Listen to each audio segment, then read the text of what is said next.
Something just changed about imaginary friends, and most parents have absolutely no idea it happened yet. You've probably done it. Your kid is sitting in the corner, giggling, having a full conversation with nobody, and you said, gently but firmly, "Honey, there's no one there. Stop talking to thin air." Maybe you even worried. Maybe you Googled it at 11 p.m. Maybe you quietly asked their teacher if everything was okay. Here's what nobody told you. That invisible friend your child is talking to? According to research published in the journal Developmental Psychology, children with imaginary companions score significantly higher in creativity, emotional intelligence, and social reasoning than those without them. You didn't stunt their imagination by worrying, but you might be about to. Because what science discovered in the last decade about imaginary friends completely flips everything parents have been told, and the window to use this information is shorter than you think. Here's the myth most parents are still operating on right now. Imaginary friends are a phase, a harmless little quirk, something kids do when they're lonely or bored or just a little too into their own heads. The conventional wisdom says, tolerate it, don't encourage it, and wait for it to fade away on its own. Some parenting forums, and yes, even some outdated pediatric guides, actually flagged persistent imaginary companions as a possible sign of social withdrawal, a red flag, something to monitor. And so generations of well-meaning parents did exactly what you might have done. They redirected. They gently corrected. They said things like, "Why don't you go play with a real friend?" All with the best intentions, all believing they were steering their child toward reality, toward healthy development, toward the kind of grounded thinking that would serve them in school, in friendships, in life. The problem?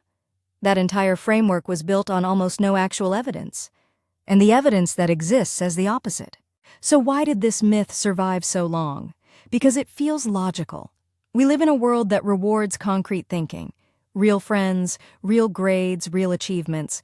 When your child is 6 years old and deeply invested in a friendship with someone named Captain Fluffernutter who only exists on Tuesdays, it genuinely looks like avoidance. It looks like your child is substituting fantasy for the harder work of real social connection. And honestly, that fear makes sense. You're not a bad parent for having it. You love your kid. You want them to thrive. You're watching them pour emotional energy into thin air and wondering if that energy should be going somewhere that actually counts. There's also a cultural piece here. Western parenting culture, particularly since the 1980s, has been obsessed with structured development. Flashcards at 2, reading programs at 3, socialization playdates at 4. In that framework, unstructured pretend play with an invisible companion looks like wasted time, like regression. But here's where the story starts to crack wide open. In 1985, psychologist Marjorie Taylor at the University of Oregon started asking a simple question that nobody had really asked systematically before. What are kids with imaginary companions actually like? Not anecdotally, not based on clinical case studies of troubled children, but across a broad, representative sample of normal, healthy kids. What she found stopped researchers cold. Children with imaginary friends were not more isolated. They were not more anxious. They were not struggling socially. They were, by nearly every measurable standard, thriving more than their peers. Taylor spent the next 2 decades building on that initial finding.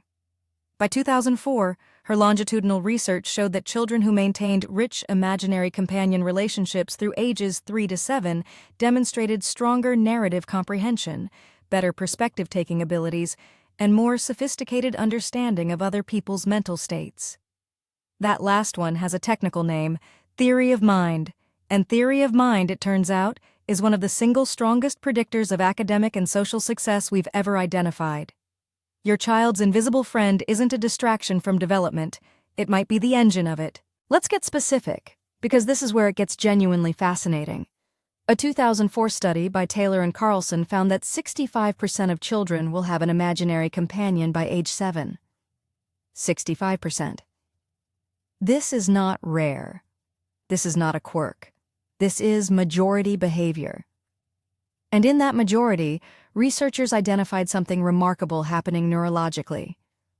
When your child talks to their imaginary friend, they are not passively daydreaming. They are actively running a simulation. They are constructing a separate consciousness in their mind, giving it preferences, opinions, memories, emotional reactions, and then navigating a relationship with that constructed consciousness in real time. That is an extraordinarily complex cognitive task. Think about what that requires: sustained attention, working memory, emotional regulation, narrative construction, and the ability to hold two different perspectives simultaneously, their own and their companions'. A 2017 meta-analysis published in Child Development Perspectives confirmed that pretend play involving social role play, which imaginary companion interactions are the purest form of, is directly linked to language development, executive function, and creative problem-solving. These are not soft skills. Executive function predicts GPA better than IQ does. Let that land for a second. Here's what's actually happening when your child talks to Captain Fluffernutter or Princess Stardust or whoever lives in the corner of your living room. Your child is practicing being human. Every conversation with an imaginary companion is your child rehearsing empathy. They're asking, what does this other mind want? What would hurt its feelings? How do I repair things when we disagree? They are running thousands of microsimulations of human relationship dynamics, and they're doing it in a completely safe space where the stakes are zero and the experimentation is unlimited. Real friendships have social consequences. A real friend can reject you, laugh at you, go home. An imaginary friend gives your child an always available relational laboratory. And because your child controls both sides of the relationship, they're also developing something psychologists call narrative agency, the belief that they have the power to shape how a story goes.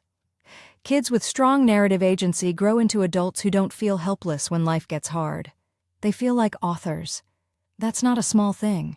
That might be one of the most important psychological gifts childhood can produce. So what do you actually do with this? First, stop redirecting.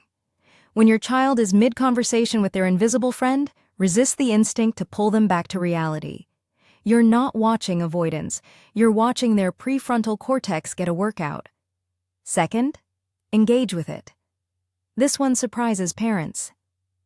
Research suggests that children whose parents treat imaginary companions with respect, asking questions about them, here's your one action step for this week.